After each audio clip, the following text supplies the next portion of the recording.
And welcome back, everybody, to another episode of Benched with Bubba, episode 632. Continuing our team-by-team fantasy baseball previews for the 2024 fantasy baseball season. And we head to the AL West. We kick off the AL West with the bottom feeders in the AL West, the Oakland Athletics for now, soon to be Las Vegas or who knows where at some point in time. And in order to help me break them down, special friend of mine, because it's tough to find anybody to help break down the Oakland Athletics. So this one's a big one for me. You can find his work over at pitcherlist.com. He's a managing editor over there on the Going Deep segments. He's also the other half of the First Pitch podcast with myself. He covers the weekends for me over there, does a lot of great work at Baseball HQ, in the Pen Pod, the Free Baseball Pod. The dude likes baseball. The dude's busy. Let's put it that way. He's in Barf with me. I had the pleasure of meeting him at Barf. Got the pleasure of hanging out with him at First Pitch Arizona. That's great right. guy, Mr. And you can find him on Twitter at Jake Crumpler. Jake Crumpler, how we doing, my friend? Doing pretty well. Thanks for having me on. We're talking about an unfortunate team, but I'm always pumped to talk about baseball. Yeah, and more importantly, if people watch the YouTube video, the real team is on his bed behind him. That's the one that really matters, but we're going to talk about the other team in the Bay for now at this point in time. Before we get started, though, did I miss anything? Because you are a busy man. So if I did or I didn't, whatever, let people know what you got going on. I kind of gave the cliff notes. No, I think you got everything. Yeah, just Pitcherless Baseball HQ, and then like you said, my personal podcast, Free Baseball. I keep myself busy. Yes, you do. Like every now and then I'll see him even in like the HQ, like Slack. He's updating rosters, and then he's in the pitcherless Discord doing this and that. That he's doing like he's a busy man. He's busy on the weekends too. Like when he's doing the First Pitch Pod, that is not a easy task. So that's amazing stuff. So as usual, we're going to preview the Oakland Athletics, and this is going to be a doozy. So let's start with, I guess, the player that most people are excited. At least I know I'm excited about, because there's like fantasy relevance. We saw a piece of the pie in 2023, and that is Zack Gelof. He got called up around, I want to say like July, but I could be totally wrong. I'm just like spitballing off the top of my head. He played 69 games, 14 homers, 14 steals, hit 267. And when it comes to Gelof, you're not paying a premium for a guy with the power and speed he brings to the table. Over the last 15 drafts, an ADP of 135 on NFBC. So when you see a guy like Zack Gelof, what are your thoughts fantasy-wise when you see the profile of Zack Gelof? It's intriguing. You got power and speed, but that's about it, especially with the supporting staff around him. He's not going to be a huge run producer in either the runs or RBI department. And obviously there are concerns. You got the adjustments that he's got to make to big league pitching and the adjustments he's got to make as a young player in general. He'll be 24 next year. He strikes out, I think, a bit too much. He was at 27.3% last year. And that's concerning because that's already pretty high. And, like I mentioned, with the adjustments that he has to make on top of just the sophomore slump and everything, there's a chance he's striking out 30% or more of the time, which could really tank his batting average, which is at 267 last year. That's pretty solid. But I think he could be more of a 230, 240 hitter with, 20 home runs and 20 stolen bases, which is great production. But that early in the draft, you're sort of banking a lot, especially, as I mentioned, he's not going to be producing a lot in the runs and RBI department. So the playing time is going to be there. The power and speed is going to be there, but there might be too much whiff for the average to be something that's actually going to help your team. Yeah, that's the 100% of the conundrum. Like, part of me thinks, okay, he's young, growing pains, hit 250, I'll be happy. But like you said, the swing and miss is real. Like, that's something that he needs to, and he's young, so I'm thinking we've seen guys improve on that. At the same time, he hasn't shown that yet, so we have to expect, like, how's that going to go? But the power speed's awesome. And I'm a fan. And since you're a Giants fan like myself, I'm going to ask you this question, because if you're looking at like the second base position, like Zack Gelof goes at 134, Thairo Estrada goes at 135. Who do you pick between the two? That early in the draft, I got to go with somebody more proven, especially if we're talking 15 teamers. So I would go with Thairo. He's got a better supporting cast as well. So I'd have more confidence that he's going to score more runs or produce more RBI than Gelof will. I think there's more upside with Gelof, but the downside is a lot higher as well. So the variance with Gelof would probably have me steering towards Thairo Estrada because of the place in the draft that you're being forced to take them. Yeah, we're on the same page on that one because I've had that conversation with Bloomfield and others on other shows, and it's so tempting. Both great profiles, both got power speed. One's proven, one's not, and that's pretty Mhm. much like the make it or break it part of it, Yeah. which is fun. So I'm looking forward to seeing how that plays out this year, actually, between the two.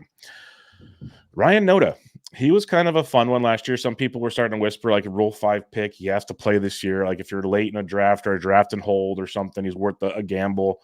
He showed some really good OBP skills, but the average was a little suspect. Did have a weird fluky injury in the season, but it's still a guy, Jake, that has an ADP of like 427. So he's not costing enough.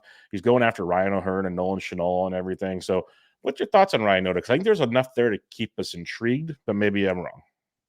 Yeah, he's definitely interesting. Obviously has power, hit 16 home runs last year, and was a guy who was at 25 or more home runs in each of the previous 2 seasons in the minor leagues with the Dodgers. I did a Rule 5 draft ranking of the guys that were selected prior to last season, and I ranked Noda. I think I had him number one in terms of fantasy value going into the next season. I don't think he was quite number one, but it had to be close. It was pretty slim pickings. It was like him and Blake Sable, and then maybe a couple of relievers that somehow found some value just by being pretty solid. It's sort of the same thing though with Noda. He strikes out even more than Gelof. He's at 34.3%, which is incredibly high. He's got very Joey Gallo-esque plate discipline metrics in terms of he walks a ton, but he also strikes out a ton and he hits for pretty decent power. The power isn't as good as Gallo as well. Um, so I don't want to call him like a discount Joey Gallo, but it feels like that a little bit. I would love him in an OBP league, but I don't think many people play in those. I guess points leagues are fine too, but the strikeouts sort of cut away from that walk rate, which is incredibly high, over 15.5%. But when you're looking at an average, it's going to be at 230 at the highest. Last year, he was at 229. It came with a 347 BABIP. So I don't even see that continuing. So he's going to be like a low 200s batting average guy and 15 to 20 home runs. There's some positives in that right now roster resource projects him to bat leadoff for the team, which could get him plenty of runs considering that he gets on base over 36% of the time. But outside of that, he's not super intriguing if he doesn't make some changes to his swing and miss. Got good barrel rate numbers. He hits the ball hard and walks a lot, but everything else sort of takes away from that. Yeah, and that's what I was looking at. I'm like the price makes him very like interesting and attractive, but yeah, you mentioned the BABIP, the swing and miss, and I'm like, yeah, there's some things we still got to work on, kid. But you never know. It could happen. And the beautiful thing about a team like the A's, and like we talked about the White Sox and some other not so great teams, is these young players will get a chance to play. Like there's Mhm. really no other reason not to play Ryan Noda as much as possible. So that's a plus as well. So we'll see how that pans out. Brent Rooker, talk about a surprise last season. And to be fair to Brent, he's usually been like a backup, a platoon guy, been hurt or whatever. Got the full run for the first time, only 28 last year, so he's not even that old. For some reason, it felt like Brent Rooker's been around forever. He hadn't been. 30 home runs, 246 average, ADP of around 308 entering the draft season. What are we thinking on Brent Rooker? Was this for reals or was like, man, you had a great season, but let's temper those expectations? I would definitely temper expectations. It's really hard to buy into guys after they have their big breakout season because they're almost assuredly not going to reproduce what they did. And I sound like a broken record, but this guy also strikes out way too much, nearing 33% last year. It was a really exciting year. And I love that he had the opportunity to do this and it allowed him to become a star on Twitter. Oh, he's He's a, awesome on yeah, Twitter. he's a great follow. Mhm. I don't know if the batting average is going to hold up. He was near 250 last year. I feel like that's going to fall, and I doubt he repeats another 30 home run season. On the plus side, he does have pretty incredible StatCast metrics, which include a hard hit rate nearing 50% and a barrel rate above 15.5%. So I do think the power is legit. He proved that throughout his minor league career as well. But once again, we're talking about a guy batting in the middle of the A's order, which is awful. And he's going to strike out too much. So it's somewhat concerning, but I don't know. Maybe it's like a late flyer if you're really in need of power because he's obviously going to play. He was the team's lone all-star last year. So I have confidence that he will play. He'll probably hit 20 to 25 home runs. The batting average is gonna hurt you. It's probably going to be below 240, around 225 or 230. Yeah, it feels like the same with the last three guys, where it's just there's so much going against them playing for the team that they play in the ballpark that they play, with the strikeout problems and coming off seasons that don't seem repeatable. Yeah, I want to root for Brent Rooker, but it's likely a guy that I'm probably going to be avoiding. Yeah, I think maybe because I just draft too much, I might have a share or two, but he's not a focus of mine. Let's put it that way. It's more like an end game. Hey, it's a deep outfield league. I need some help here. Like, let's do something, but definitely not a focal point. And the thing is, Mhm. I'm with you too. Like, I'm rooting for these guys. I think it'd be great, but the realistic part of it, you're on a bad team, and this probably isn't going to get any better for you. Let's go to a guy that doesn't strike out a lot, though. This will be a shocker because Finally. if you would have just like listed these players off, I would have thought this guy struck out a lot just because of all the going into 2023. Oh, Esteury Ruiz can't get on base. He can't hit for average, all these things. And he actually played pretty darn good last year. He hit 254, which with his speed, that'll play. Not a ton of power, but tons of speed. ADP, though, you got to pay for him at 121. So you're paying for steals, is what you're paying for, because Yeah. ain't a whole lot else coming with that package. So, what's your thought on Ruiz? The steals are legit. This guy is really fast. 67 steals last year. It's just he's not going to provide anything with the bat. Like the average is going to be right around league average, which is fine. It's not going to hurt you. It's not going to help you, but the steals are legit. 67 steals, like I said, in just 132 games. So this is a guy that has 70 steal potential, and he might be the best base stealer in baseball. The thing is, he swings a wet noodle out there, where it's just Mhm. he's not going to impact the ball. He had 9 barrels the whole year. It's a 2.5% barrel rate, so he's not going to be hitting many home runs. Had just 5 last year. It's I don't know. How do you feel about rabbits in general in I'm not drafting a fan. strategy? I'm not a Yeah, fan. Like if they're later in drafts, okay, cool, whatever. Like the old days where I'm totally even blanking on his name now. With the guys you can get super late, fine. I'm not paying for them. Yeah, I agree. It's sort of just like what Miles Straw morphed into, where it's Yeah. just he's not going to produce anything other than steals. And even last year, I think he only had 20 steals or something, so it was just an empty draft slot. I think Ruiz is probably going to be guaranteed to steal at least 30 bases next year, so you're guaranteed the steals. You can feel confident about that. But when you're drafting in the first 10 rounds in a 12 teamer, and you have to take a guy like this that's going to be detrimental all over the place outside of stolen bases, it's really hard for me to buy into that. I agree with you that if he was going after pick 200, I'd be down. It's Mhm. huge boon to your stolen base totals in a roto league, but everything else is going to be dragging you down. And on top of that, we have to mention it again. He's not going to be scoring a lot or knocking in a lot of runs because he's on such a bad team, but the steals are legit. It's just that ADP is way above Rough. the price range that I'd like to buy into. Yeah, because like when you're drafting him right now, he's your second, maybe third outfielder if you're aggressive in Oh, outfield, but probably that's your so second. bad. And it's like at that point, I need at least 3 categories, if not Yeah. four. Like if we're just playing the one category game, like that's got to be your end game kind of situation at outfield. And that's just not where he like last year he was. That's where he was getting drafted, and you can play that game and finagle it. But yeah, it's a little trickier when there's other guys going around him that give a little more, put a little more into the old stat categories for you. Hmm. I'm really curious your thoughts on Shea Langoliers here because what we saw from Shea, power, legit power. Obviously, run counting stats, the A's. We're going to say this over and over again, but he only hit 205, and that's where it makes it tough for me to trust a guy like Shea Langoliers because the hit tool seems pretty darn good as you dig in. Like not the swing and miss, of course, but the actual hit tool seems good. And you get him at an ADP of 244. He's the 19th catcher off the board. So he's not costing much at all in the world of catchers, but a 205 average is less than ideal. Flip side, one last thing I'm going to add. It's almost like the Sean Murphy days with the A's. He plays a ton. He plays a ton for catchers. Hmm. So what's your thoughts on Langoliers? Like, do you think he can improve enough on the average to make it sustainable for fantasy? Or is it kind of like, man, that just hurts too much? I think in a two catcher league, I would be down to have him as my second catcher.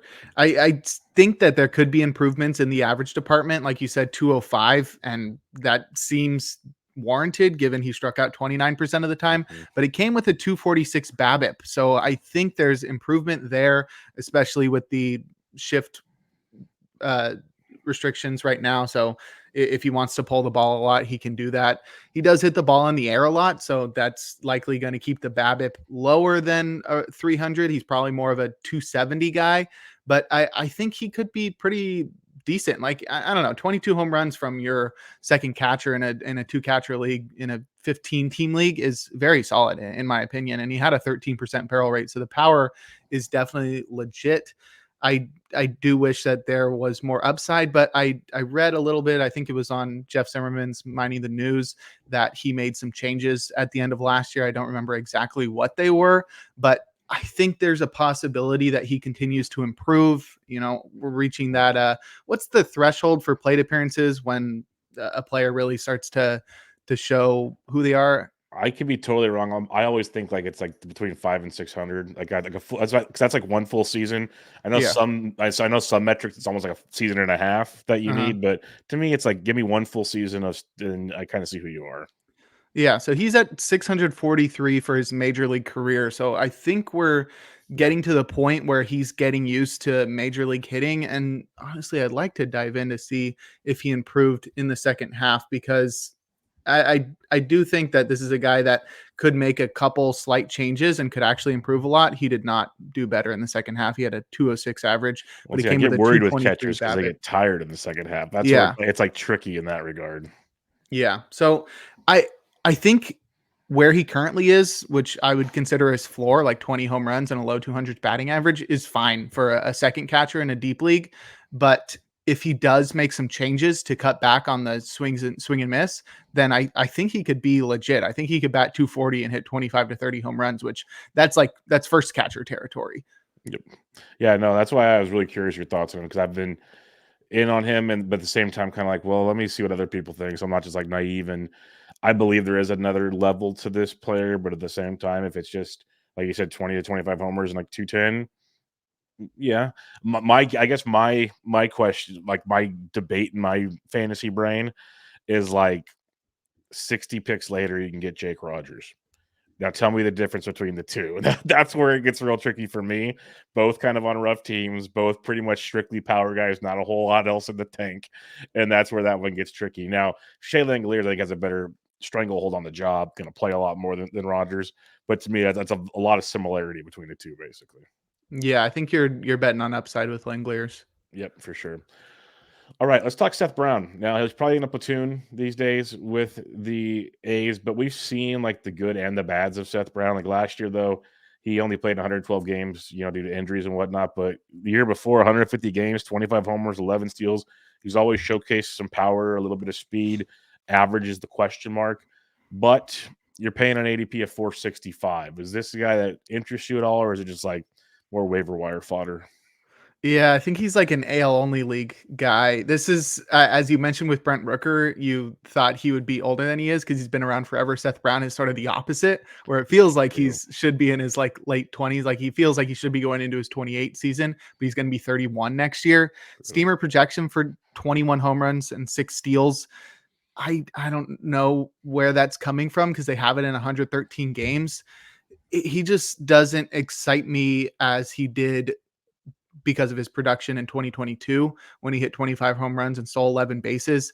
He hits the ball pretty hard and is decent, but I feel like if he does produce, he's going to get traded, which I thought he was a trade candidate last year, True. but the injuries and sort of the underperformance held him back from being a legitimate trade piece. So I think he could be a guy that gets traded to a team that can platoon him more effectively. I think he's more AL only just because the performance is pretty mediocre, and then it comes with the playing time reduction due to him being platooned.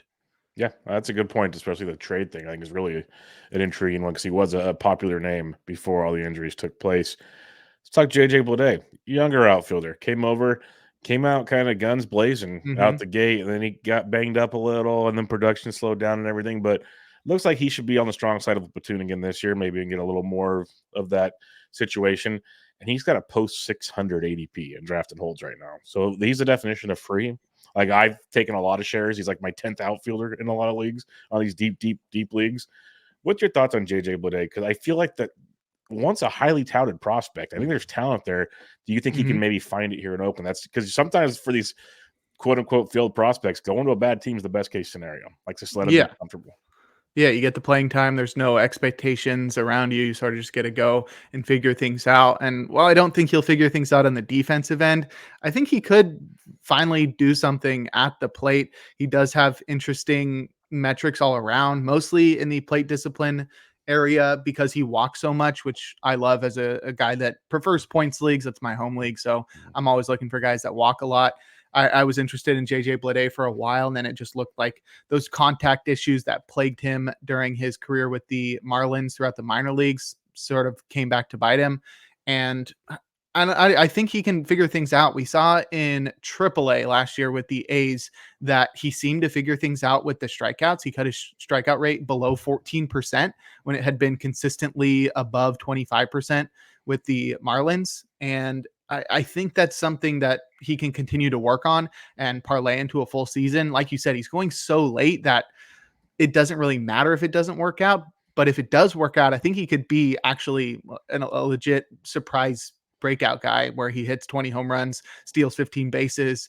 And while the average likely won't be high because he's probably not going to completely break away from the contact issues, I think he could be pretty interesting, especially if he, finally breaks out and then climbs up that lineup. And while, as we've mentioned many times, that's his ceiling is still capped in terms of run production, but it would be higher than him batting seventh in an A's lineup.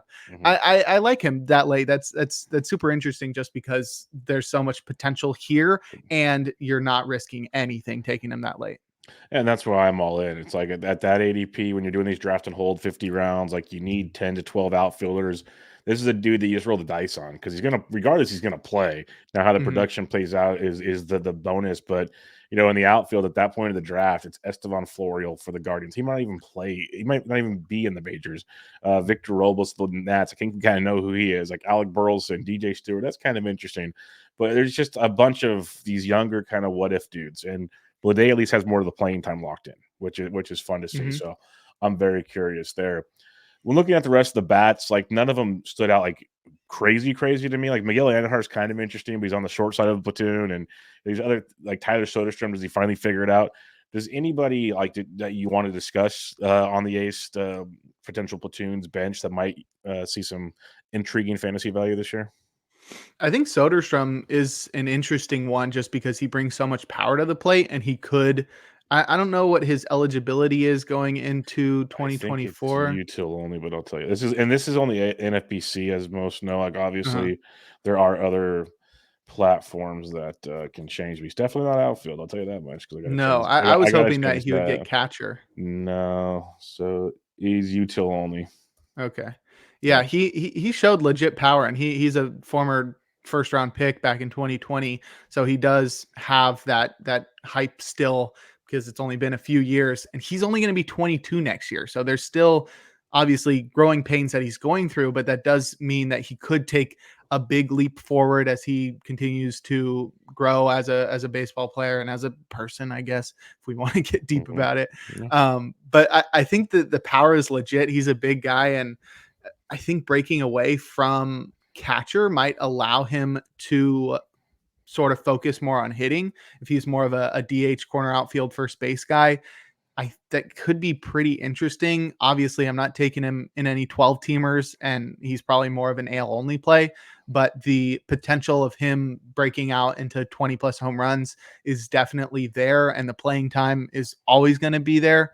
So Soderstrom's pretty interesting. I also, for some reason, am intrigued by Miguel Andujar. Yeah, I'm with It's you. it's been a while. It's been a while. 2018 was his rookie year when he was really incredible, and he's done absolutely nothing since then. He hasn't even played in 50 games in a season since then. So injuries and underperformance, it's all there. But we saw him just have an incredible minor league season last year with the Pirates, where he batted .338 with 16 home runs. I think offense is super boosted in AAA, at least for last year, because he only had a 135 WRC plus. But that does intrigue me a little. And maybe we're so far removed from all the hype and expectation that he had that, like you said, going to a place with no expectations in Oakland and maybe getting a shot at regular playing time and just sort of having fun playing baseball could help him figure things out. There's potential. He honestly wasn't even that bad when he got called up with the Pirates towards the end of the season. He played in just 30 games, but he hit 4 home runs. It was a 105 WRC plus. I don't think he's going to repeat that rookie season when he was so incredible, but there is a shot that he's not too bad. And there's always going to be playing time. Yep, I'm with you. That's one I know Bloomfield's always been like, even last year when he got called up and we were doing like fad previews, he's like, keep an eye on Miguel Andujar because like you see it there. It is sitting right there. Just like unleash it. I just hope the A's could again be the perfect team to make this happen. It's like one injury away from not platooning, and this is his like maybe give him 3 weeks to see what he can figure out, and that's very very intriguing. So I'm with you, and he's free in drafts. So Yeah, I'm very curious to see what Miguel Andujar can do. So I'm glad you highlighted that one for sure. Now let's go to the mound. This is where, more streamers than reality situation here, but you never know. Like they all have their purpose. I've streamed many an A's pitcher. Not sure I've rostered one for a full season in a long time, but I've streamed many. Let's start with JP Sears. Technically the ace of the staff, according to Roster Resource. I think it's more of a, hey, he's been here for a while and done his thing. And give him credit, 32 starts last year, 172 innings with a 4.54 ERA is actually not too bad when you look at JP Sears, who has an ADP of almost 400. So, you get an innings eater like that, not crushing your ratios by any means. What are your thoughts on JP Sears? He's been pretty interesting ever since Pitcherless implemented PLV. That's our very own stat produced by a big team of people, but mostly my guy Kyle Bland.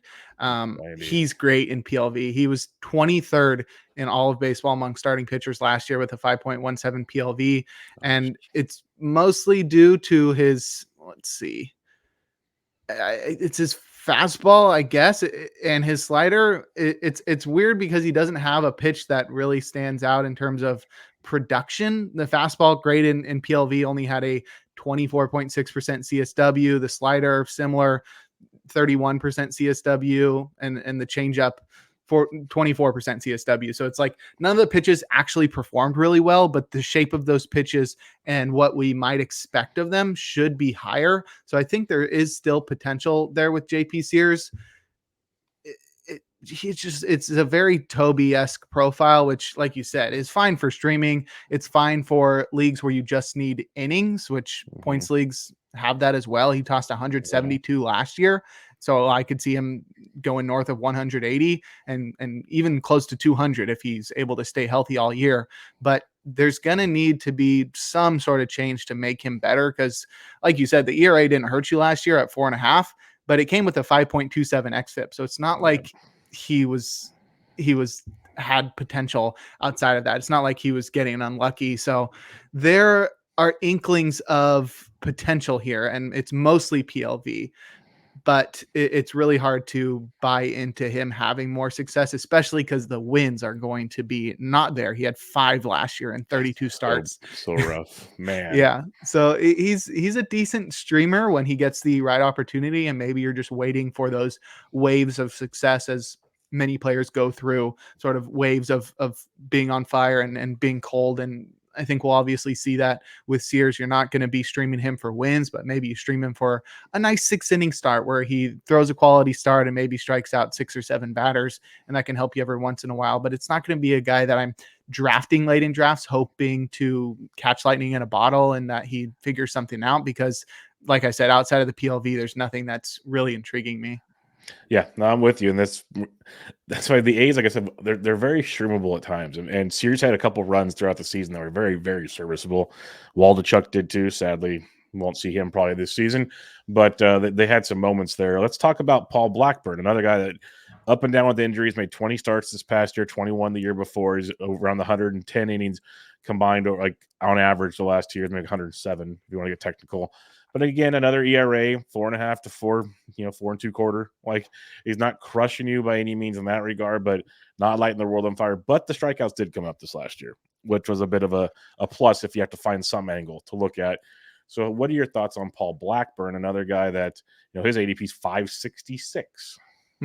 Yeah, they came up. The strikeouts came up, but not enough. They came up to 22.5%, which is still not great. And it came with an increase to his walk rate as well, up 3% there. So he sort of traded the control for more strikeouts, which I don't think paid off enough because the underlying metrics don't suggest that that was the correct change. His xFIP rose 0.3 points as well.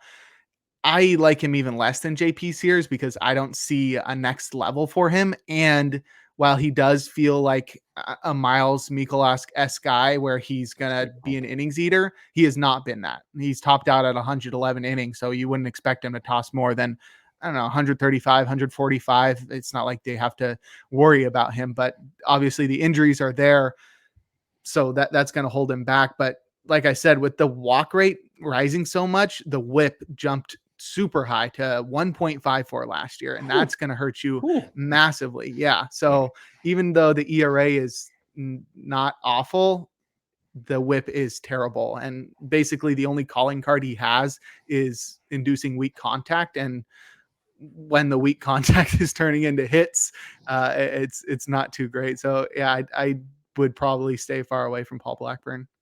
Fair enough. Fair enough. You might get burned. I really want to know your thoughts on this one, though, because I'm going to keep my biases out of this, and I'm going to let you talk first before I say what I think. But Luis Medina, not even 25 yet, first prospect called up last year. He has an ADP of 578. What are we thinking with Luis Medina, who did throw 109 innings last year? And if you combine AAA, we're talking like 125 now. Yeah, 109 innings of 5.5 ERA. That's really intriguing. No, I think the stuff is legit. He throws really hard. He averaged 96 miles per hour on his fastball last year. So that's one step. And he's been a guy who struck out a lot more batters in the minors than he did in his debut last year. The problem has always been the walks. While he did strike out a decent amount of batters in the minors, it always came with walk rates sometimes even north of 15% and over 20% when he pitched in AAA for the A's last year. So that's the biggest thing for me is like he's got stuff, but he can't control it. And that's usually a profile that I like to stay away from. Usually you want to bet on stuff over control most of the time, but I think that's more so a rule for relievers where it's like the small sample sizes that you have and pitching an inning at a time can he allow you to sort of pitch around the increased walk rates. But when you're a starter and you're trying to go multiple innings and you're giving up 4 free base runners every 9 innings, it's not going to end up well. And that whip is just going to be way too high for me to stomach. So even if he does bring his ERA down and it's more 4 to 4.5, that whip is not going to be below 1.3, which is not something I like to bank on, but there is potential in that fastball. Yeah, that's where I game logged a lot of his starts last year. Let me be clear on that. Mainly for like DFS purposes, he's always basically free. But like there was a stretch there. I was just looking back. He had like a 6-start stretch where it was almost at least 5 innings to start. It was like 3 runs or less in like 4 of the 6 starts. Like he showed much more promise in this window. Where I'm like, man, can you find that person regularly? That would be great. Because I'm with you. On the days he wasn't walking guys, starts are pretty solid. But the problem is like every 2 out of 3 starts were starts with walks. And that was the inconsistency. But then in my head, I'm sitting there going, okay, he's going to be 25 this year. He's still improving. Let's see if we can like kind of take the next step. And then at the same time do I trust the A's to help him take the next step? Probably not. So that's like the conundrum. Like the stuff, like you said, it's there. There's a talent. There's something you can mold with and work with there. It's just the situation. Like it's like Luzardo. Can you like just trade him somewhere, please? Just like trade Medina somewhere. We can all enjoy the fruits of his labor at some point in time. But yeah, so like I've been taking chances super, super late in drafted holes just because the value's there, see where it goes. But I'm curious on like everybody's thoughts I can get on it because it's just the profile looks good, but overall production a little shaky. Mm-hmm. Other than that, though, like they have Joe Boyle and Osvaldo Bido, and Bido had his or Bido, I'm probably pronounced wrong. He had his moment. Bido. Okay, Bido. He had his moments with the Pirates last year. Are there any other starting pitchers that interest you with the A's? Yeah, Boyle actually does interest me. Okay. He's very similar to Medina, but he throws a lot harder and he was able to avoid walks during his major league debut, his brief debut. He had just 3 starts last year, but it came with a 1.69 ERA and he walked just 8.3% of batters. And he averages 98 miles per hour with his fastball. So that's a really good base to build off of. He's only going to be 24 next year as well. So I don't expect the innings totals to be super high. But if he's locked into a starting role, I think this is a pretty interesting flyer super late in drafts because I don't think basically That's anybody's in on Joe Boyle. that's surprisingly a 453 ADP. Oh, I was interesting. shocked too. I was looking Yeah. for like I was searching. He's going right after like Drew Thorpe. So two Wow. young guys going back to back. I looked up Boyle's Fangraphs page while you were talking, and 100 and about 20 innings, a little less than 120 innings combined throughout the minors and the bigs. So that's good as well because now you're going to be able to get probably 140, 150 out of them. So Hmm.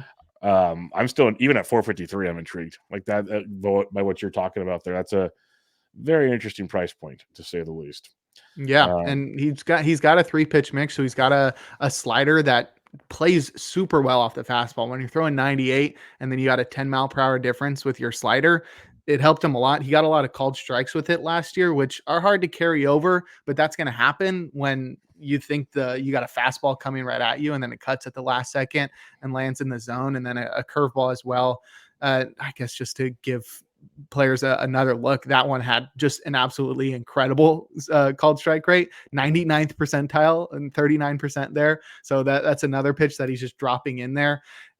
Yeah, I think this is a guy that is gonna have a lot of growing pains, and that the walk rates in the minor leagues were even higher than Medina's. So there's gonna be starts where you're just like, how is this guy in the major leagues? He can't throw strikes, and that's something you're just gonna have to push through.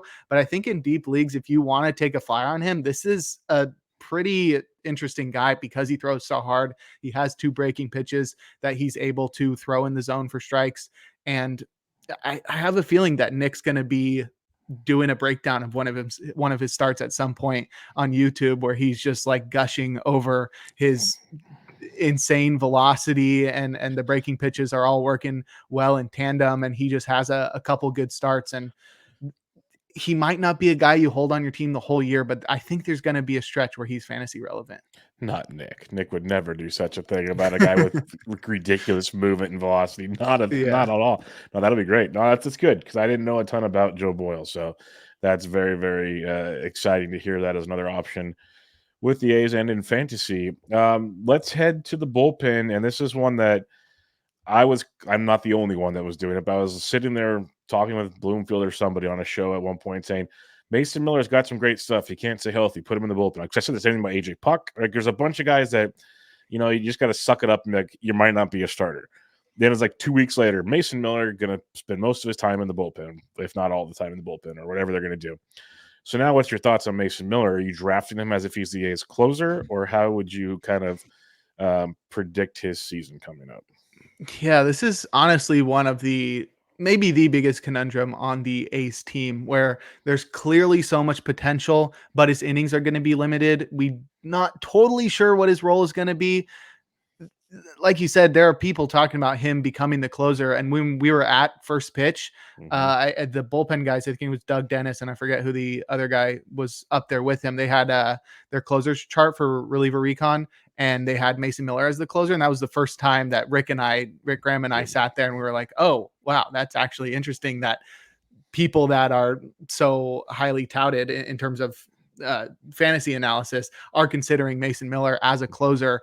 I had a lot of qualms with that, not because of what kind of pitcher Mason Miller is, but just because of the state of the A's and the state of Mason Miller.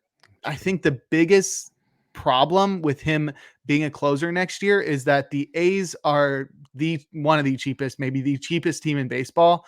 And one way to avoid paying players a lot is especially with the relievers, is not letting them get saves. And if you're letting a guy get a bunch of saves before he hits arbitration, he's going to be so expensive when he hits arbitration. And I think there's no chance the A's do that. I think he will be used as a reliever. All reports suggest that that's what Mark Kotsay has been directed to do. But I think he's going to be more of a bulk guy that comes out for 50 to 60 pitches at a time. So he's tossing, 3 to 4 innings at the most. And either that's at the beginning of ball games or it's in the middle of ball games.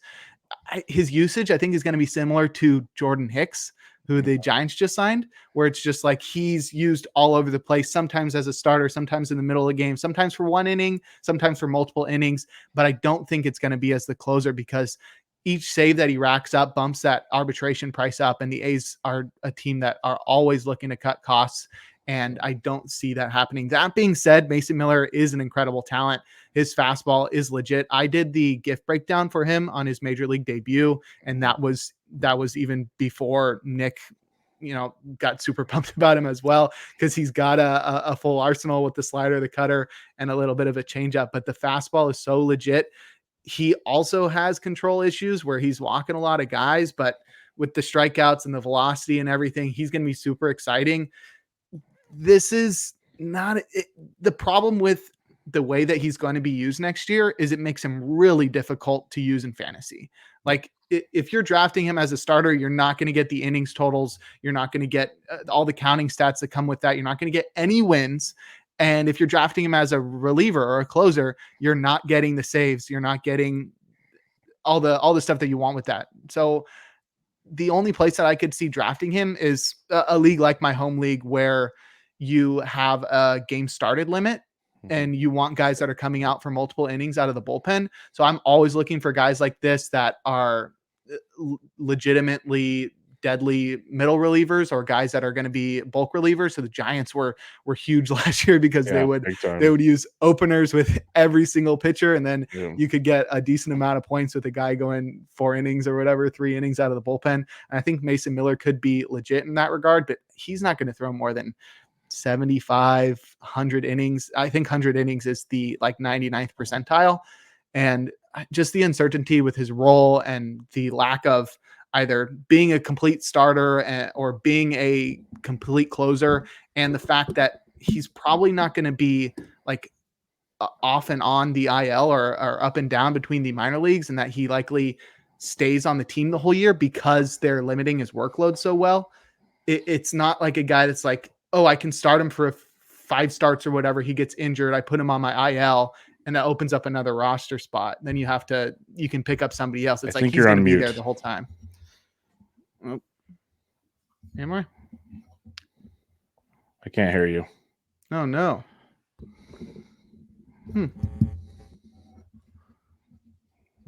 What about now? What happened?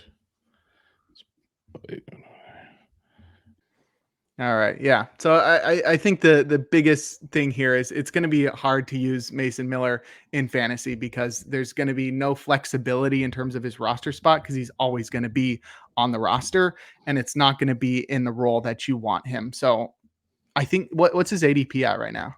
Mason Miller's ADP is 211. That's too high, because people are drafting him as a closer, and I don't think he's going to close. And if you're drafting him there as a starter, it's also not going to be worth it, because he's either not going to be used as a starter, or if he does, his innings are going to be too low and he's just going to be restricted too much. So then I guess the question comes down to, do you take a chance on Lucas Irsig to be the closer? Because I've heard some smart people say, well, maybe he's the guy to make it happen. Yeah, they have a bunch of guys there that I think have the potential to close. We've seen Zach Jackson do it in the past. I have a feeling he might be the guy that starts the year as the closer, though there's little consideration from fantasy consensus that he's going to be the closer. They also got Trevor Gott. Oh, that was they got him. Yep, you got him. He could potentially close as well. I don't have a lot of faith in him. He closed for the Giants, didn't he, a few years ago? And he was so bad. A little bit, yeah. It was that was. Oh, you're talking about Trevor Gott? Oh, yeah. Yeah, he did. That was a dark time. I think he had he had 4 saves for the Giants in 2020. It came with a 10 ERA. Nice. Yeah, and I think Danny Jimenez could have a shot as well, but Lucas Erceg is, I have no idea how to pronounce his last name, Neither do I. but I'll go with that. He's really interesting because he's a converted position player. So it's like he could continue to grow as a pitcher because he really hasn't pitched for that long. He's going to be, I think, 29 next year. But he was pretty decent last year in that he had a 4.75 ERA, but he struck out a lot of guys. 27% is pretty decent, but he walked a lot of guys, 14%. So I don't know. It's like there's not too many great options in here. I would love to see Mason Miller close. Like I said before, he won't, but that would be super great. I just have a feeling it's going to be one of those situations where they never really settle on someone. I have a feeling it's going to be similar to the Royals' current situation where they have a few guys. I like the Royals situation more because the guys there, I think, have more potential. But with the A's, they're going to have a few guys that are in consideration. And I think it's going to take them a while to really settle in on one. And then they're going to trade them. I thought that was going to happen last year with Trevor May, which I'm still holding out hope the A's go and sign a guy like Trevor May like that, mostly to give me and Rick something to talk about on In the Pen. But yeah, right now there's nobody super intriguing, but if I were to sort of throw a dart at somebody super late in drafts, it probably would be Erceg. Okay. Yeah. No, that's kind of who I'm leaning to. If I'm not going Miller, Erceg has been like my kind of go-to 565 ADP. Like, you had nothing to lose at that point, the way I see it. So we'll roll. Last but not least here, potential prospects. I'm not a prospect guy, but, they called up a bunch of them last year, actually, with Soderstrom and Gelof and Miller and Medina. Like, at least they Lewis Butler, who might get another shot this year. If you're looking at their system, is there anybody of fantasy relevance, or is it kind of I don't know, the A's? Yeah, it's hard to tell where they sort of consider themselves in their timeline of their franchise. Like, when do they want to start They bringing have in an idea of the timeline of their Sure. Yeah, no, I franchise. don't think so. I think their timeline right now is being bad until they move to Las Vegas. But it's hard to tell like when they're gonna start bringing in the wave of new prospects. Lawrence Butler, as you mentioned, is the first of that. He's interesting because he's got pretty decent tools in that he's got really great power and decent speed, but the play discipline metrics are awful. He just swings at absolutely everything. He had a 3% walk rate last year in 42 games. So the OBP is going to be super low, which is going to cut back on the runs. He's interesting just because, like I said, the tools, but it seems like the growing pains are going to be too steep there. And then the rest of the prospects are sort of just too far away. It's like they got Max Muncy a couple years ago, and so he could be up this year, but I don't see them having any reason to rush somebody like that. And outside of that, there's like nobody on the 40-man roster. Lazaro Armenteros is an interesting name because his name is cool. Yes. But he is also a guy that strikes out too much. He was at 33% last year at Double-A as a 24-year-old. Seems So like he'll that's fit right in at the top of the order. yeah, that's not going to play. He's going to need to make some changes. So yeah, the future is bleak for the A's right now because they don't really have a lot of prospects that are going to be coming up anytime soon. And they really need a lot of prospects that are going to come up soon. But yeah, Lawrence Butler is probably the only guy there, but he seems too raw right now in terms of being able to handle big league pitching. Yep. Well, we'll see. We'll see how the A's do, but I appreciate you joining me to preview the A's. Like, I'm a Gelof fan, but I'm agreeing with the concerns you have. Langoliers intrigues me, especially like you mentioned catcher too. There's some fun, and the joke I make is every team, good or bad, will have fantasy players on them. It's just the reality of it. That's why we cover all 30 teams. But before we head on out of here, why don't you plug everything you got going on and remind everybody where they can find you, and then one of these days we'll talk some Giants baseball or something. Might not Sure, be much yeah. better, but yeah. No, well, yeah, they're doing. I'm honestly super pumped about Jordan Hicks. I I love think it. that I could be love that really move. exciting. Yeah, Imagine him going through the Giants cheating lab. He's gonna be throwing 106. it's gonna be beautiful. Yeah. But yeah, you can find me on Twitter at Jake Crumpler. As you mentioned at the top of the show, I write for Pitcher List. manager of the Going Deep team. I write articles there as well. I do a podcast called In the Pen. I'm likely to do the weekend editions of the First Pitch podcast to give Bubba a break during the week or during the weekend. He's going to be going during the week. I have my personal podcast, Free Baseball, which goes every week as well. That was the one that I recorded 3 hours yesterday. So that was a new world record for me. And then also writing over at Baseball HQ. They've got some great content there. But yeah, once again, you can find all my work at crumplerbaseball.com, and you can find me on Twitter at Jake Crumpler. Yeah, go check him out if you don't for some reason. Great follow, as you can tell on the show. Smart as heck too. So he loves his baseball, which is what I appreciate most of all. Fantasy's kind of second.